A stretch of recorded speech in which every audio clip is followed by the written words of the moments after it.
9e du classement, vise tout bonnement la victoire et la 6e place en compagnie de Sochaux et de Nice. La SNL, 6e attaque du championnat, 7e défense, une équipe équilibrée à qui il ne manque que de résoudre quelques imperfections pour retrouver son meilleur rythme. Dans l'équipe, Curbelo, un moment incertain, tiendra sa place. Les hommes alignés par Antoine Redin sont les mêmes que ceux qui ont joué à Sochaux. On espère côté nancéien que Michel Platini, malgré sa fatigue, retrouvera son tonus pour l'occasion. Nancy reste justement sur 2 performances moyennes, match nul à domicile face à Nice 1-1, défaite à Sochaux 2-0.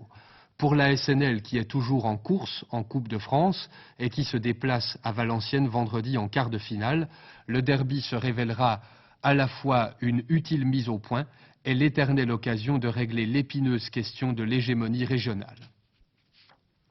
C'est un Metz revigoré qui se présente à Marcel Picot ce soir.